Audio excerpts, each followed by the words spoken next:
여러분 안녕하십니까? 라디오 전망대 이용선입니다.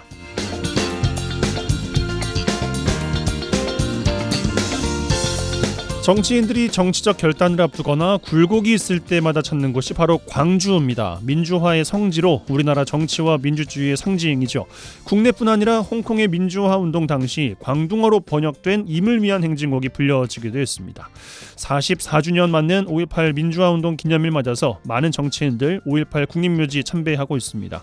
개혁신당은 영남의 국화 천송이를 직접 운반해서 995기 묘역에 헌화를 했고요. 국민의힘 지도부도 개헌을 통해서 5.18 정신 헌법에 수록하는 데 뜻을 같이 했는데, 보수 진영에서 5.18 민주화운동 기념일에 뜻을 같이 한 역사가 그리 길지 않은 시점에서 나온 반응들이라 단발성 이벤트가 아니길 바라는 기대와 우려들이 섞여 있습니다. 5월 정신들을 정치인뿐 아니라 풀뿌리에서부터 지키고 기억해 나가는 것 중요하지 않나 싶습니다. 오늘 라디오 전망대가 준비한 소식입니다. 지역 소식들 뉴스 브리핑 통해서 들어보고요. 매주 금요일 코너 민원 해결사 YMCA 토론 이어집니다.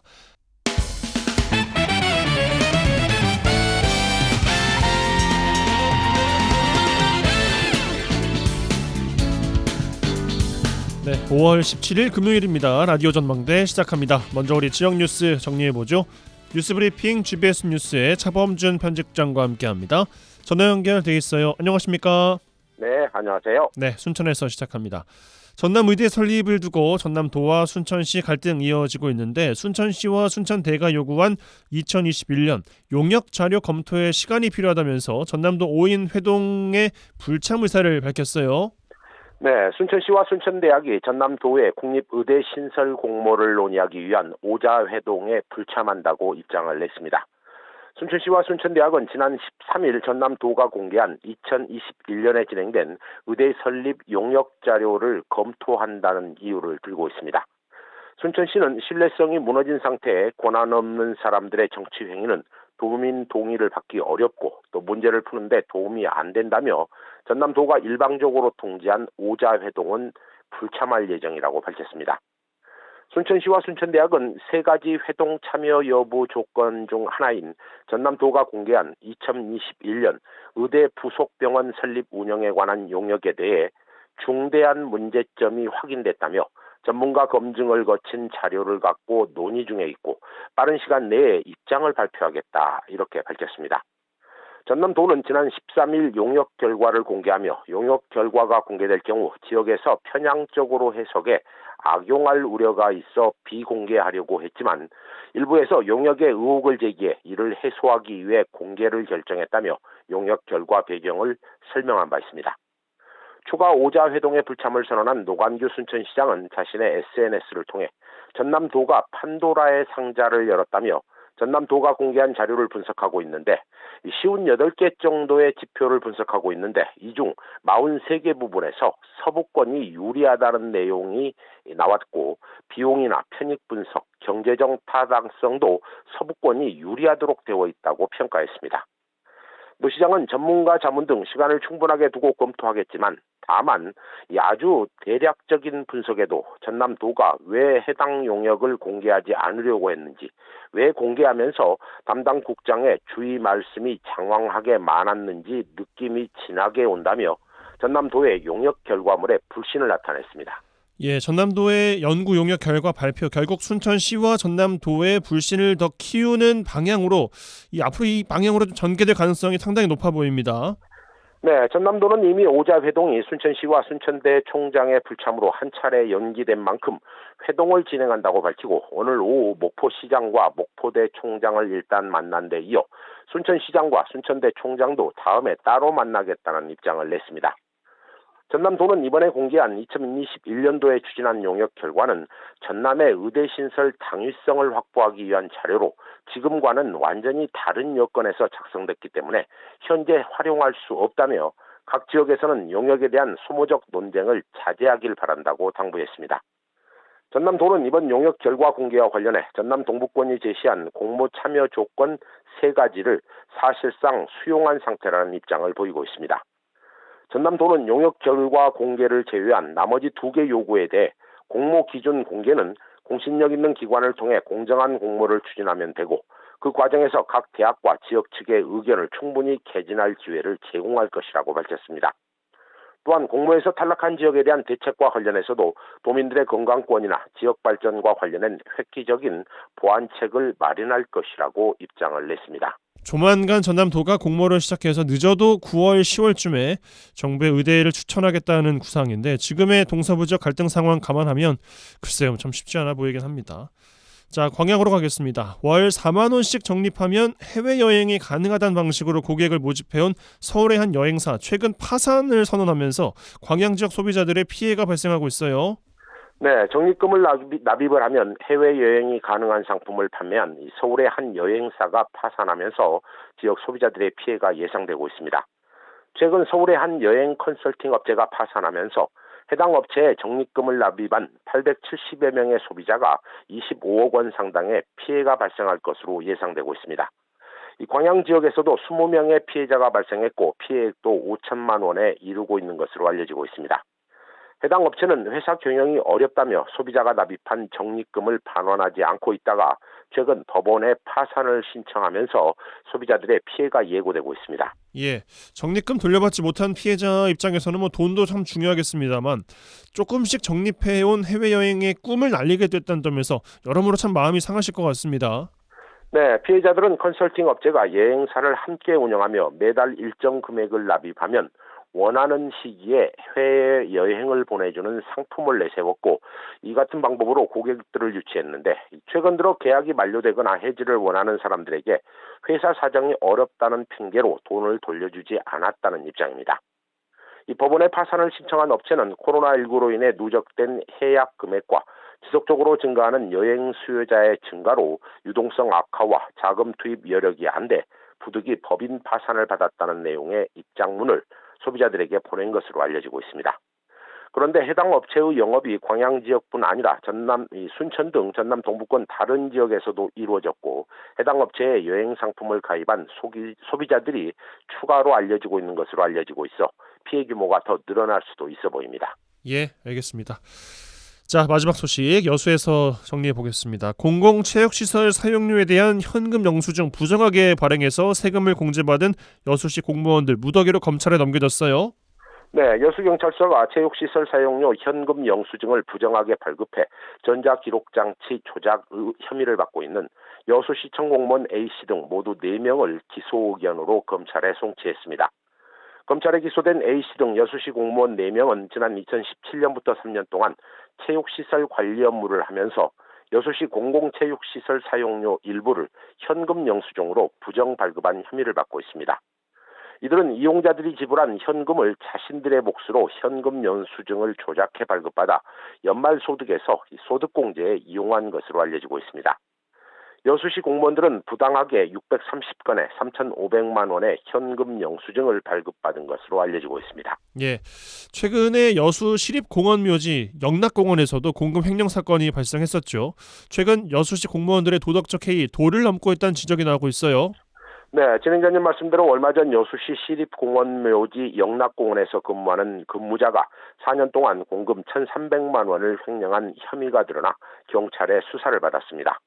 그런데 이번에 체육시설 근무자들의 현금 영수증 부정 발급까지 검찰에 송치되면서 여수시 일부 공직자들의 근무기강 해이와 도덕 불감증이 도를 넘고 있다는 지적입니다. 결국 여수시 감사부서의 관리 감독 부실이나 공직자들의 청렴 의지가 부족하다는 지적이 나오고 있는데 이 지역 일부에서는 여수시가 지난 2012년부터 운영하고 있는 시민감사관 제도와 관련해 시민감사관들의 감사 기능을 강화해 공직자들에 대한 감시 기능을 강화해야 된다는 지적이 나오고 있습니다. 알겠습니다. 뉴스브리핑 GBS 뉴스의 차범준 편집국장과 함께했어요. 고맙습니다. 네, 고맙습니다.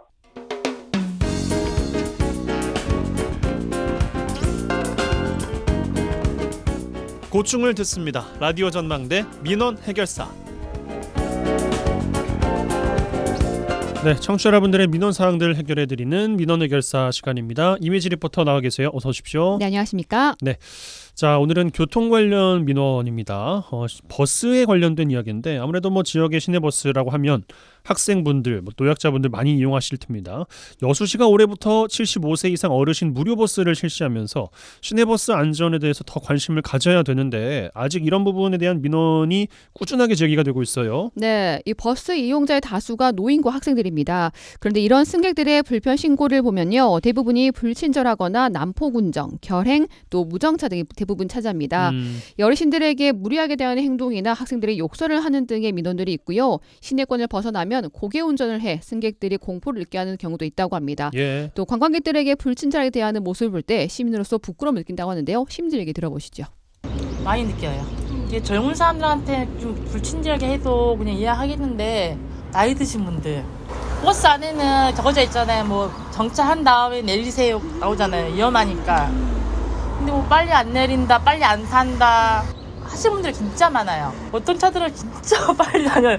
저거 젊은데도 앉아 있으면은 너무 빠르다는 생각들도 굉장히 많이 들어요. 항상 저도 이제 한 번씩 전화를 하거든요, 버스에다가. 그러면 항상 뭐 개선 중이다, 안 그래도 그런 민원들이 많이 들어온다 이렇게 말씀하시는데도 항상 똑같아요. 다른 건 몰라도 좀 어르신분들한테는 좀 친절하게 했으면 좋겠어요. 이제 외지 사람들은 그래서 처음에는 조금 그렇더라고요. 이제 윽박지르듯이 좀 그럴 것 같아요. 예, 인터넷상에서의 민원 보면은 더 심한 민원들도 많다고요. 네, 얼마 전 지역 인터넷 카페에요. 시내버스 불친절 급정거에 대한 글이 하나 올라왔습니다. 이 글에는요, 수십 개의 답글이 달릴 정도로 많은 사람들이 공문을 샀는데요. 이 글씨는요, 승차하는 어르신의 나이대, 승차 상황, 기사의 불친절, 급정거, 급출발 등 이 불편 사항들을 적었는데요. 80대 어르신이 승차를 하면서 자리에 앉으면 출발해달라고 간곡히 부탁했지만 버스 기사는 이 말을 무시하고 그대로 출발해서 어르신 넘어질 수 있는 위험한 순간이었습니다. 여기에 이어서 잠시 후 다른 승객이 어디 간지 묻는 말에 대답도 하지 않은 모습도 보였다는데요. 이런 불편 사항들 적어갔는데 글씨는 말미에 이 지자체도 회사도 민원에 대한 처리를 하지 않는 것을 알기에 인터넷에 이렇게 푸념을 한다고 남겼습니다. 예. 이런 글에 시민들은 자신들이 겪었던 불친절, 난폭운전에 대한 경험담을 올렸는데요. 비슷한 민원들이 발생하고 있었습니다. 이 많은 시민들이 운수 종사자들도 지자체도 개선을 하려고 노력하고 있지만 승객들의 입장에서는 큰 변화가 느끼지 않는다고 지적했습니다. 예, 뭐 지자체에서도 이제 방안을 고심하고 있을 텐데 그 일환인 것 같아요. 시내버스 서비스 개선을 위한 시민 평가단을 운영하고 있고 올해도 모집을 시작했습니다. 네, 여수시는요 오는 31일까지 여수 시민 중 성인 80명, 중고생 20명, 총 100명을 모집합니다. 예. 선발된 시민 평가단은요 오는 7월부터 12월까지 6개월간 여수 시내버스 3개 회사의 61개 노선 시내버스를 이 회사별 월 2회씩 직접 승차해 보고요. 운전자 채도, 준법 운행, 차량 관리 등 이 3개 분야 13개 세부 항목에 대해서 암행 평가를 진행하게 됩니다. 예. 자세한 사항을 여수시 교통과 교통행정팀 류주연 차장 인터뷰입니다. 시내버스를 이용하시는 시민분들 중에서 그 암행 평가를 하는 제도입니다. 평가원들이 운전원들의 그 뭐 난폭 운전이랄지 친절도 뭐 이런 부분들, 차내 청결도나 이런 부분들을 평가해서 업체별로 이렇게 순위를 정해서 저희들이 이제 인센티브나 재정 지원을 할 때 평가 결과를 반영해서 차등 지원해서 이제 업체 간의 경쟁을 유도하는 그런 시스템입니다. 과거 몇 년 전부터 지금 계속 시행을 하고 있고요. 매년 이렇게 평가 항목이나 이런 부분들을 개선을 해가지고 현실적으로 정량화된 지표를 가지고 하고 있습니다. 평가는 저희들이 연중 상시 계속 하고 있기 때문에 지금까지 쭉 해온 추이를 보면은 매년 조금씩은 개선이 되고 있는 걸로 데이터상으로도 그렇게 좀 나타나고 있습니다. 이용객들은 시내버스 기사들의 불친절 배경에 힘든 운행 조건들이 있다는 것을 알고 있습니다. 하지만 시민의 발이자 여수를 찾는 관광객들에게 여수에 좋은 이미지를 줄 수 있는 대표인 만큼 서비스에 대한 세심한 관리와 개선 필요해 보입니다. 네, 알겠습니다. 민원 해결사 이미지 리포터와 함께했어요. 고맙습니다. 네, 감사합니다.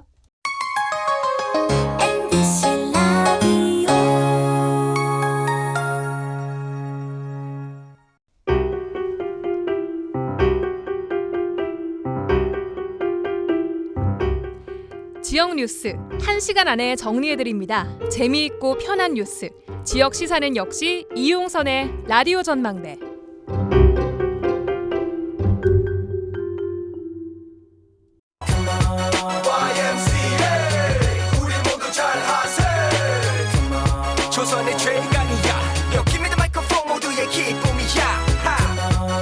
항상 짜고 치는 고스톱은 없다. 우리도 대본 없이 토론한다. 지역 대표 스피커 두 분과 함께하는 YMCA 토론 시간입니다. 여수 순천 YMCA 김대희 김석 사무총장 두 분 나와 계십니다. 어서 오십시오. 네, 안녕하십니까. 네, 안녕하세요. 예, 한 주간 또 어떻게 보내셨는지 근황 여쭙죠. 김대희 총장님. 네, 저희는 어제 그 국제 YG맨 여수 지방이 13개 클럽 한 350명 정도 회원이 있는데요.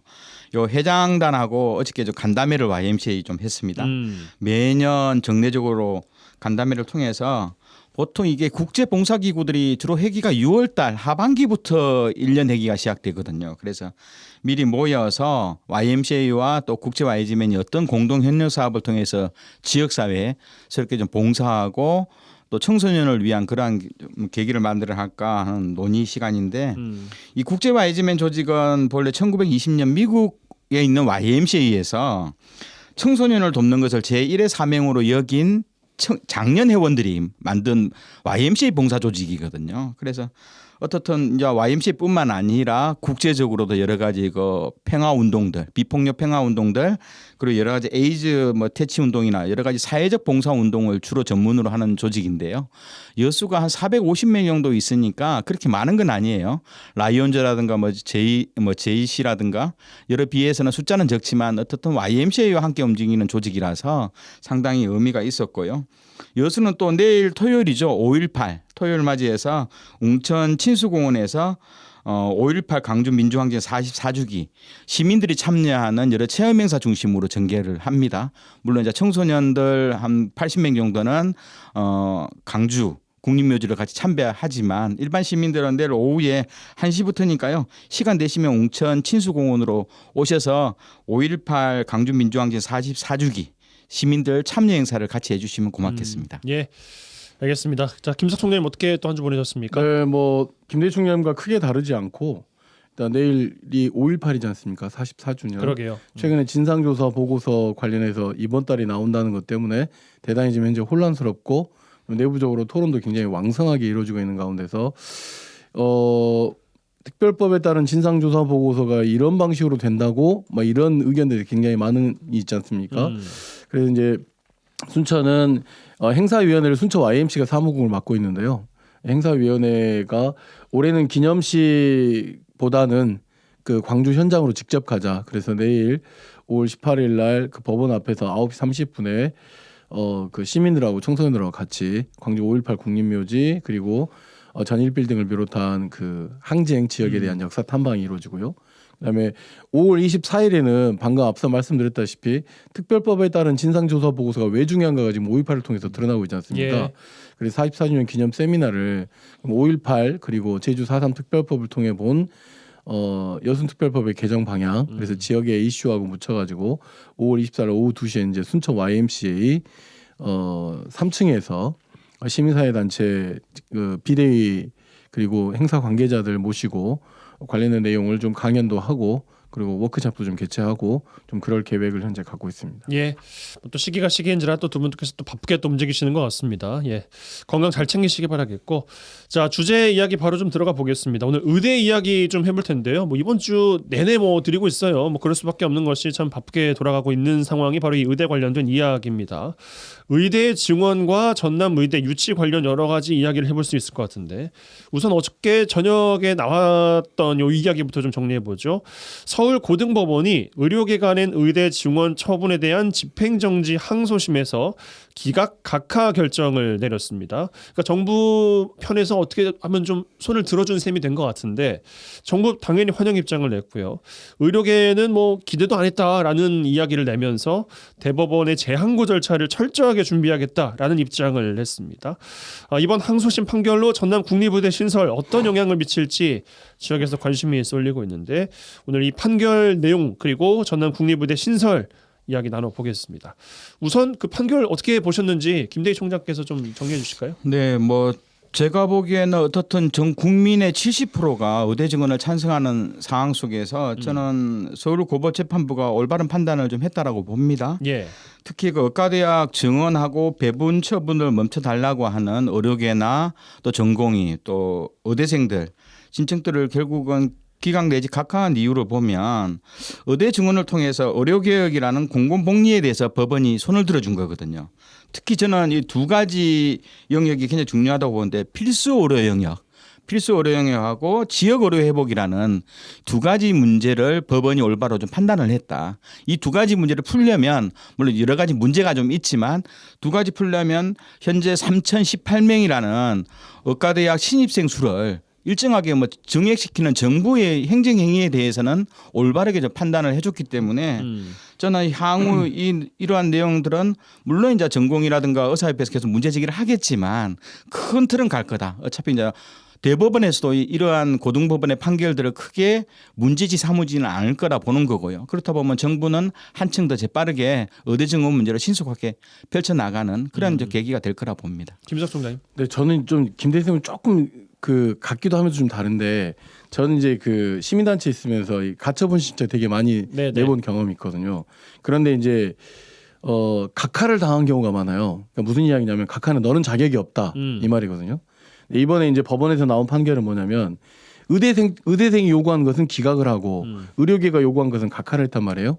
그러니까 의대생은 자격이 있고 그다음에 의료는 뭐 자격이 없다 이렇게 본 건데, 그러니까 의대가 증원됨으로 인해서 받는 피해는 의대생들은 인정이 된다는 거죠. 그러나 그건 사적 이익이고 그다음에 공공 복리의 문제로 봤을 때 일단 의대 증원 관련된 문제는 그러니까 공공의 문제는 굉장히 중대하므로 의대 증원에 대한 부분은 뭔가 인정이 된 측면이 있잖아요. 그러니까 이 부분에 있어서 중요한 것은 뭐냐면 어찌됐든지 간에 공공복리 차원에서 정부가 의대 증원을 결정한 것은 이 법원에서는 이걸 기각함으로 인해서 정부의 손을 좀 들어준 거라고 봐야 되겠죠. 그러면 이제 이것이 우리 지역에 어떤 의미를 반영하고 있느냐라고 하는 것으로 한 단계 더 넘어간다면 전라남도 200명 정도의 증원에 어떤 전남대 의대 설립을 요청하는 것에 있어서 네. 굉장히 좀 청신호로 온 것이 아닌가라고 그래서 이와 관련돼서 동쪽 서쪽으로 약간 좀 입장이 좀 나눠져 있는 문제를 이 법원의 판결에 따라서 집중적으로 뭔가 의지를 모아내야 되는 그런 어떤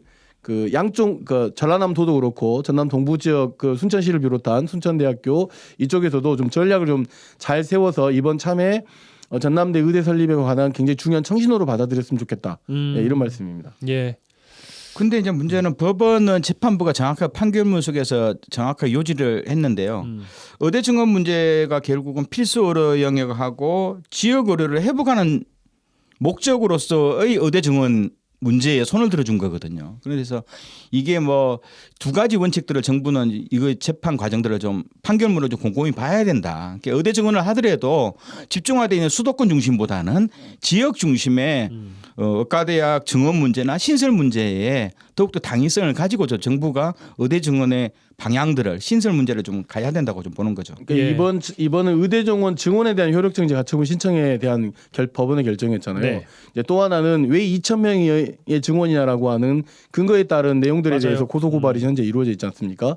그러니까 이 문제에 대한 법원의 판결도 대단히 일단 영향을 좀 미칠 것이라고 보여지는 것이죠. 예, 그렇기 때문에 예를 들면 뭐 과학적 의대나 의료계에서는 과학적 근거 없이 2,000명을 내세웠다. 정부는 의대 정원이 필요하기 때문에 2,000명이 내세웠다라고 하는 것이 있지만 사실은 이 법원의 판단도 사실은 우리 전남 지역의 의대 설립에 대한 문제에 있어서 굉장히 중요한 법원의 판결이 될 것이라고 보여집니다. 네, 이것도 좀 여쭤보고 싶은데 그 홍준표 대구시장이 최근에 어떤 이야기를 했냐면 의대 증원이 일개 판사에 의해서 결정되는 것에 우려를 표한다라는 이제 이야기를 했어요. 근데 뭐 요 멘트에 대해서 이제 의견을 여쭙는다기보다는 그러니까 어떤 취지로 저는 이제 이해가 되냐면 대법 판결 어쨌든 날 거잖아요. 근데 그 전에는 뭐 정부랑 의료계가 그러면은 아예 뭐 손 다 놓고 그냥 대법 판결만 기다리고 있으면 그냥 끝인 것이냐?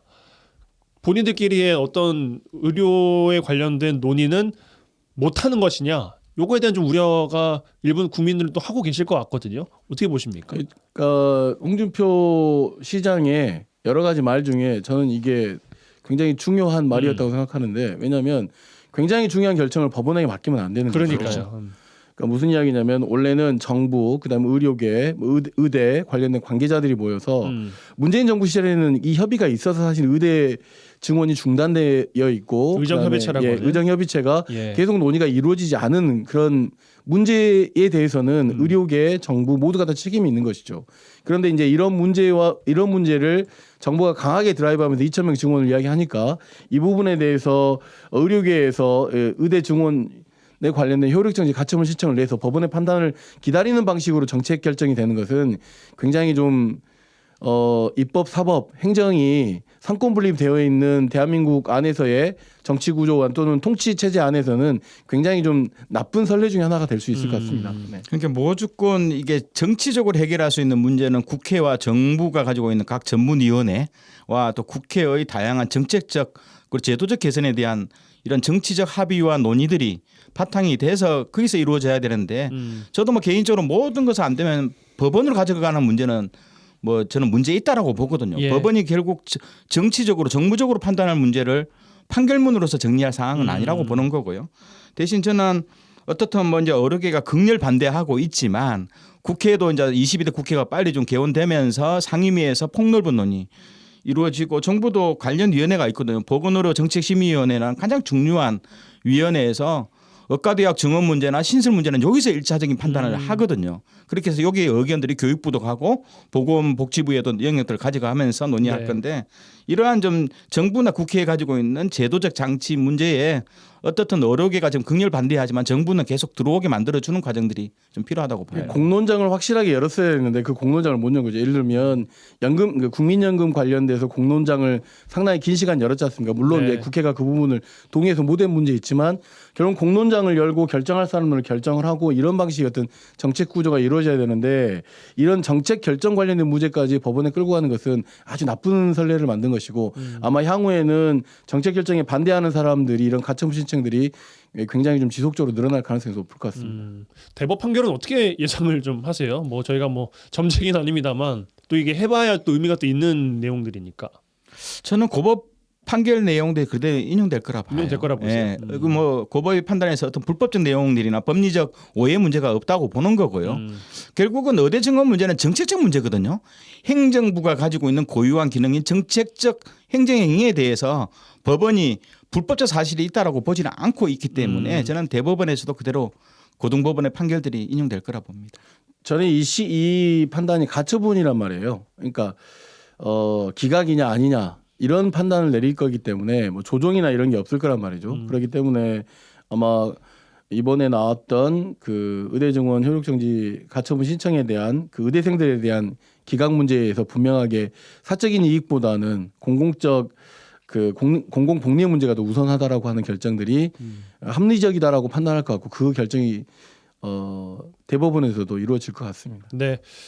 알겠습니다. 그러면 2,000명이라는 게 참 이게 논란이 그렇죠. 계속 이어지고 네. 있는 거잖아요. 2,000명 요거는 지켜질까요? 아니면은 확 줄어들까요? 어떻게 변화가 좀 있을 거라고 보십니까? 현재 각 대학이 내년도 의대 증원 신청이 1,460명, 1,500명이 안 되거든요. 네.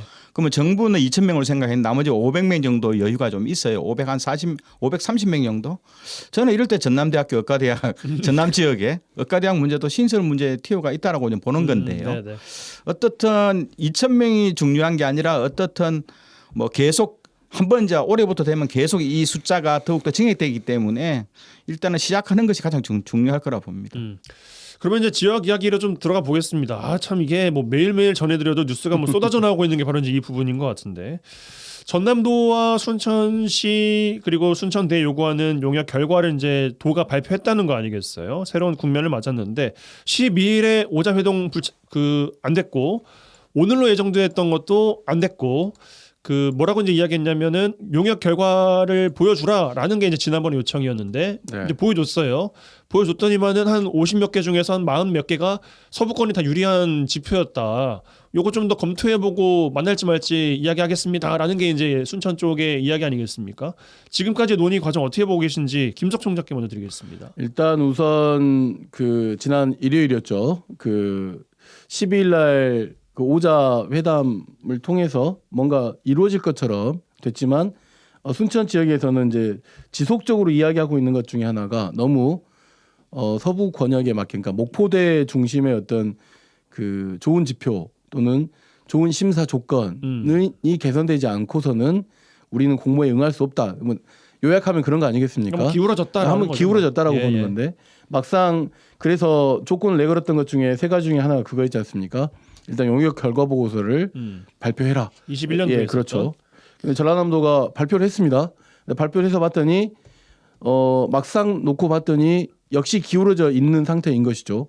그게 굉장히 좀 중요한 기준이 될 거라고 보았기 때문에 그래서 이제 오늘 그 회담이 이루어질 거라고 봤는데 사실상 이제 여전히 뭐 이 의대 증원 관련해서 전라남도 계속 척을 질 수는 없을 것이라고 보고 이 심사 기준과 조건에 대한 어떤 기울어진 부분을 좀 바로 맞추기 위한 빌드업들이 계속 지속되고 있다고 생각합니다. 그 중에 하나는 이제 순천시 그리고 전라남 도의원들이 모여가지고 이와 관련돼서 논의하는 가운데서 어찌됐든지 간에 순천이 됐든 목포가 됐든 이 지역 내 전남 의대 설립에 대한 문제는 대단히 좀 중요한 문제이지만 순천이 공모에 빠진다고 했을 때는 상당 부분 이 문제가 원래 가져갔던 기회를 놓치는 문제일 수도 있기 때문에 이 부분에 대해서 어쨌든 전남 동부권 그러니까 심사 기준과 어떤 뭐 지표 기준이나 이런 것이 목포대 중심으로 되어 있는 것을 균형추를 맞추기 위한 전라남도의 나름대로의 뭐 공정성, 투명성 이런 것들을 확보하기 위한 그 2차 빌드업이 좀 시작됐다. 그래서 공모 절차 과정에서도 전라남도가 일방적으로 추진하기보다는 이 전남 동부권역에서 내세우고 있는 합리적인 의심이거든요. 합리적 의심을 고쳐 잡고 이 문제와 관련된 내용들을 바로 잡는 과정이 전라남도가 진짜로 추진하고 싶은 전남대 의대 설립에 대한 이 공모를 통해서 전남 의대를 설립하는 굉장히 궁극적인 목적을 실현할 수 있을 것인데 전라남도가 과연 그런 결정을 할 수 있을까라고 하는 좀 의심이 좀 들기도 합니다. 예. 김대희 총장님 그 목포 순천 우선은 다 같이 못 만나니까 그냥 뭐 도지사께서도 차례로 이제 또 만나 보겠다라는 것으로 이제 선회를 한 것 같단 말이죠. 앞서 브리핑에서 전해드렸습니다만 글쎄 어떻게 보고 계십니까 이 내용 관련해서는? 뭐 일단 전라남도 도지사도 애가 탈 겁니다. 뭐 마음 같지가 않아요. 그러죠. 지금. 전남 동부권 주민들 보고 날 믿어주세요 하는데 동부권 시민들은 어느 누구도 도지사 믿지 않거든요. 그렇기 때문에 저는 순천대학교나 순천시가 일단 이 주장하는 것은 저는 타당하다고 보는 거예요.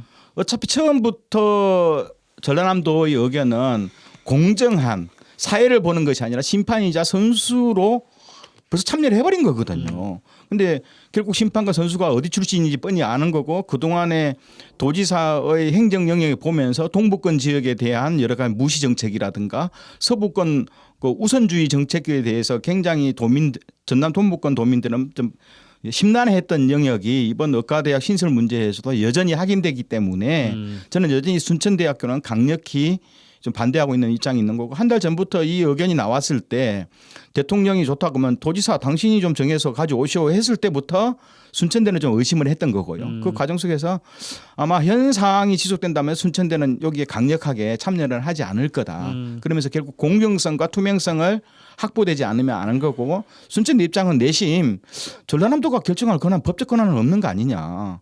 대학 당사자하고 교육부가 결정하면 되는 건데 네. 그리고 만약 정해지면 전라남도는 어떤 지원을 하겠다 어떤 협력을 하겠다라는 큰 틀만 밝혀주고 교육부로 이것을 넘겨주면 되는데 굳이 도지사는 교육부나 그리고 대통령실에 이건 교육부가 좀 담당을 하는 게 어떨까요? 이런 말 한마디 안 했거든요. 그러니까 결국은 뭐 전라남도가 약간의 좀 공정한 룰을 만들어주고 그리고 뭐 지원해 주는 것이 아니라 뭔가 좀 결정을 하려는 결정까지도 역할을 하는 것에 대한 좀 부담이 있는 거죠. 국회의원 당선인들끼리도 이게 이야기가 좀 이렇게 많이 바뀌고 있단 말이죠. 어제 김문수 당선인과 인터뷰를 했습니다만 일단 여수가 율촌에다가 이 병원 해주면은 내가 좀 힘 좀 실어줄게라는 모양새. 뭐 어디에서 먼저 제안했는지는 이제 밝히진 않으셨습니다만 여수에서 먼저 이야기한 것 같기는 해요라고 이야기를 주셨어요.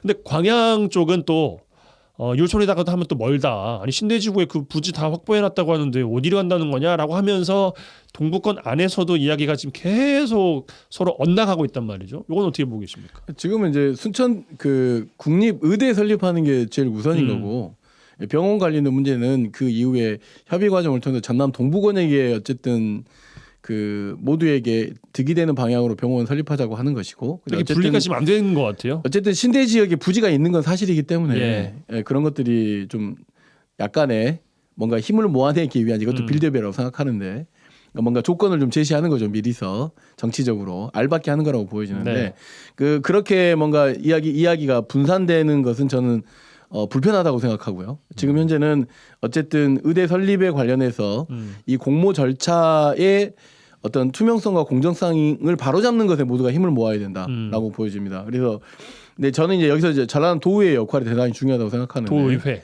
뭐냐면 순천시장이 순천 지역 전라남 도의원들과 만나면서 그런저런 이야기를 하는 가운데서 전남 도의회 관계자들이 굉장히 중요한 이야기겠어요. 뭐냐면 목포대와 순천대 중에 한 곳이라도 공모에 불참하면 공모는 의미가 없다. 그러니까 뭐냐면 어떻게 해서든지 간에 공모를 하게끔 해서 이것을 이번에 찾아온 기회를 놓치지 않겠다라고 하는 영향과 역할을 전라남 도의회가 할 필요가 있다고 생각하거든요. 근데 이제 여기서 중요한 것은 또 전라남 도의회 원구성이 올해 또 7월 달에 또 된단 말입니다. 그래서 전반기는 서동욱 동부 지역의 순천 지역의 그 도의원이 의장을 맡았는데 이후에 이제 또 어떻게 될지 모르기 때문에 그런 가운데서 어쨌든 중재자가 없는 가운데서 전라남 도의회가 그 역할을 좀 해줘야 된다라고 하는 생각이 드는 거죠. 왜냐하면 보십시오. 그 전남대 의대 설립, 순천대학교 의대 설립하라고 순천이랑 막 엄청 복잡하고 시끄러운데 모르겠습니다. 제가 보기에는 서부권에서 나오는 이야기에 대한 그 대변은 거의 전라남 도를 통해서 나오고 있는 것 같아서 이것도 좀 뭔가 좀 이상하잖아요. 목포시장이, 목포대학교 총장이 뭐 그러네요. 그런 발언과 내용들을 통해서 그렇지 않다. 전라남도의 공모가 그렇게 그런 것이 아니다라고 하는 뭔가 변명과 대변이 좀 나와줘야 되는데 계속 전라남도에서 그를 이야기하고 있는 것도 이거 뭔가 균형치가 맞지 않는 거다라고 좀 생각이 들고 다만 이제 전라남도 지사가 지역을 돌면서 순회하면서 의견을 물어보겠다라고 약간의 기운을 뺀 것은 저는 잘한 것이라고 보여집니다. 네. 제가 보기에는 최근에 광양 정인아 시장님이시죠? 저는 그 내용이 맞다고 봐요. 동북권 지역에 의과대학이 필요하다. 그래 병원 이야기는 하지 않고 의과대학 문제 저는 그 말이 맞는 거고요. 여수도 좀 시민사회가 최근에 모여서 의과대학 문제에 대해서 입장을 좀 정하려고 하고 있거든요. 율촌 문제는 물론 이제 뭐 여수에 있는 뭐 특정 국회의원 당선자가 이제 그런 말을 했고요. 갑이나 을이나 다 그랬죠. 뭐 국동에 뭐 전남대 많이 뭐 했는데 그것은 맞지 않는 거고요. 그건 뭐 닭이 먼저 있어야지 달걀이 나오는 건데 닭도 지금 뭐 올지 안 올지도 모르는 상황에서 그건 너무 이제 설리는 거고 저는 이 문제를 같이 순천대학교와 순천시만의 문제로 보면 안 된다. 맞습니다. 순천대학과 동북권 지역의 문제다. 그렇게 해서 저는 순천시장이 모든 걸 좌지우지하려는 입장보다는 광양과 여수, 구례 여기다 협조를 좀 구해서 행정들은 순천대학을 지원해주고 방향을 같이 내는 쪽으로 해서 일단 의과대학 유치에 순천대학과 동북권 지역이 함께 고민하는 모습으로 좀 가져야 된다. 그래서 여기는 시민사회가 좀 중요한 입장이 필요하다고 봐요. 그래서 이게 순천대학과 순천시만 맡겨놔서는 안 되는 거고요. 모여서 의과대학 문제가 왜 동북권 지역이 필요한지 거기에 대해서 시민사회가 좀 똘똘 뭉쳐내고 지자체는 광양시처럼 의과대학 문제에 좀 주력해 나가는 과정. 뭐 그렇게 해야지 저는 언론도 관심을 가질 거라 보는 거거든요. 드디어 이 문제에 동북권 지역에 80만 도민들이 힘을 합쳤구나. 그러면서 순천대학에 힘을 몰아주고 여러 가지 방법을 제기하고 순천대가 앞으로 의과대학을 만들었을 때 동북권 지역의 의료 질들을 어떻게 확보할 것인지에 대해서 비전들을 만들어내도록 하는 과정들. 그게 주력했으면 좋겠고요. 뭐 저도 조만간 오늘 뭐 다양하게 오늘 내일 지역에 있는 시민사회 사람들하고 만날 건데요. 어떻든 뭐 지역에 있는 여수 쪽에 있는 뭐 병원 오면 좋겠지만 병원과 의과대학은 같이 가야 되거든요. 그래서 그 문제는 다음에 10년 후에 논의해도 되는 거고요. 결국은 의과대학 신설을 어떻게 좀 빨리 동북권 지역에 해낼지 그리고 좀 현재 행정의 투명성 전라남도가 가지고 있는 투명성과 또 행정이 가진 공정성 문제에 어떻게 동북권 지역의 시민사회가 힘을 합쳐서 개선해 나갈지 그게 좀 주력할 필요는 있다고 보여요. 그러니까 우선 의대 설립에 집중을 하고 병원 설치 관련된 문제는 각자 정치인들 또는 행정을 담당하고 있는 사람들의 그 의도는 알겠어요. 그러나 그건 바로 결정되는 문제가 아니기 때문에 그 문제는 또 그 정치적 의도에 따라서 언제든지 좀 변경될 수 있다고 보는 건지 그다음에 율촌이 됐든 신대가 됐든지 간에 그 위치를 했으면 좋겠다라고 하는 의견 안에는 어쨌든 여수, 순천, 광양, 전남 동부 권역에서 가장 그 의료복지를 거리적으로 잘 해소해 줄 수 있는 문제가 좀 필요하다 이런 이야기 아니겠습니까? 네. 근데 제가 보기에도 거기에 좀 집중할 필요가 있는 거죠. 동북권 지역은 반경 30km 이내에 한 70만 명 정도가 있는 거거든요. 그 말은 뭐냐 하면 한 30분이면 다 오는 거리거든요. 그래서 장소적 개념은 중요하지 않다. 그리고 실제로 병원이 오려면요. 순천대학교 돈 없습니다. 땅은 지자체가 그냥 무상 기부해 줘야 되고요. 순천대는 예를 들어서 의과대학 만들고 병원 만드는데 한 1조 원 정도 돈이 들거든요. 6천억에서 1조 원. 그러면 순천대학교는 그 돈 만들기도 힘들어요. 그러면 땅은 지자체가 그 필요한 용지를 무상으로 줘야 되는데 지자체 재정상 상당히 어려운 상황이거든요. 그러면 같이 힘을 맞대고 일단 의과대학 유치해보고 그 뒤에 방법론으로 병원 문제는 한 1, 2년 정도 좀 시간적 차이가 있으니까요. 그렇게 좀 순차적으로 동북권 지역은 고민을 좀 해나갔으면 좋겠습니다. 예. 20-30분 걸리는 건 아닙니다. 제가 매주 여기 오는데 한 40분 45분 걸립니다. 그러니까 그러게요. 20-30분 거리에 또는 그런 위치를 설정하는 것이 필요하다라고 하는 것으로 그렇죠. 하시고 어쨌든 모두 다가 일단 의대 설립에 대한 힘을 좀 모아야 된다. 병원 이야기는 정치적 또는 요구 사항들 이런 것들은 향후에 조정할 필요가 있기 때문에 괜히 거기에 힘 빼지 말고 이 의대 설립에 집중했으면 좋겠습니다. 요거 여쭙고 마무리해야 될 것 같은데 참 정치라는 것이 이런 과정들을 좀 잘 풀어보라라고 이제 하는 거잖아요. 근데 그게 참 아직까지는 좀 요원한 상태여서 좀 답답하시는 또 도민분들, 또 시민분들 많이 계실 것 같은데 도의회 말씀 주셔가지고 여쭤보면 도의회에서 동북권, 서북권 모두 포용할 수 있는 방안으로 해야 됩니다라고 이야기했다고 하는데 이건 뭐 가능하겠습니까? 어떻게 다 포용할 수 있을까요? 제가 보기에도 저는 어쨌든 뭐 도의회에서는 그런 말 할 수 있다고 봐요. 어차피 동부 서부 둘 중에 하나 해야 되는데 제 마음 같아서는 양쪽에 100명씩 나누면 좋겠는데요. 그게 안 된다고 했죠. 뭐 그렇죠. 그러니까 결국 정부가 결정하겠지만 어떻든 그러면 떨어진 쪽에 대한 어떤 배려가 있냐. 그러니까요. 그 이야기가 조금 그렇죠. 애매한 것 같아요. 그렇죠. 그러면 구체적이지 않아서. 결국은 지금까지 뭐 최근에 이제 저희도 이 의과대학 문제가 논의하려고 그러는데 뭐 치과 관련된 뭐 공공적 기능도 뭐 서부 쪽에 갔다고 해서 지금 치과 영역도 굉장히 난리더라고요. 여수 쪽은. 이런 상황에서 어떻든 떨어진 쪽에 전라남도는 어떤 배려를 할 것인지에 대한 고민해야 되는 거고 동북권 지역은 야 모든 공공실이 다 가면 의과대학마저도 서부권이냐. 그럼 여기 남아 있는 건 뭐냐. 광양에 있는 도립미술관만은 공공기관이 전혀 없는 거 아니냐. 이러한 불면 소리도 결국 전라남도 도의회는 결국 투명성을 어떻게 강조할 것인지 그 이후에 또 떨어진 쪽에 대한 어떤 배려를 할 것인지를 정치적으로 좀 고민할 필요는 있다고 봐요. 저는 이 동북권과 서북권 모두를 포용하겠다는 것이 정치적 목적 아니겠습니까? 네. 그렇기 때문에 정치라고 하는 것은 한편에 또 우유부단함이 없잖아 있는 것이죠. 그러니까 지금 현재로서는 그런 것이기 때문에 전라남도가 정답 같은 이야기를 하고 있는 것이라고 보여지고 저는 이것이 정답이라고 생각을 합니다. 그러나 어쨌든 순천대학교 목포대 중에서 결정을 해야 된다라고 하는 행정 행위는 전라남도가 하든지 아니면 교육부가 하든지 해야 되는 거잖아요. 네. 그러니까 정치는 이런 이야기를 하고 어찌됐든 간에 전라남도에 필요한 의료복지 확충을 위해서 가장 적절한 곳이 어딘지를 결정하는 데 있어서 지표가 한쪽으로 기울었다고 하기 때문에 이걸 바로잡자라고 하는 것이죠. 그렇기 때문에 전남 동북권의 요구는 굉장히 합리적인 요구이다라고 볼 수 있는 것이기 때문에 어쨌든 이 과정에서 이번 기회에 우리가 순천에 살고 있으니까 전남 동북권에 살고 있으니까 순천대학교 의대가 돼야 돼 이런 굉장히 고집스럽고 이런 것보다는 그 뭔가 의대 설립에 대한 충족 요건들을 좀 더 살펴보면서 그래서 전남 동북권 그중에 순천대학교 의대가 맞다라고 하는 뭔가 사회적 합의도 굉장히 좀 필요한 것 같습니다. 알겠습니다. 네. 시간이 다 돼서 이 정도로 정리해봐야 될 것 같습니다. YMCA 토론 여수 순천 YMCA 김대희 김석 사무총장 두 분과 함께했어요. 두 분 고맙습니다. 네, 감사합니다.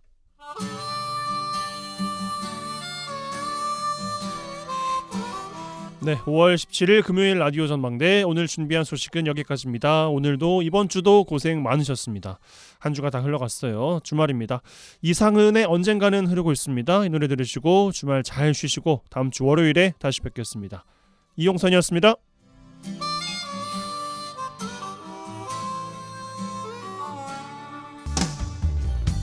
젊은 날엔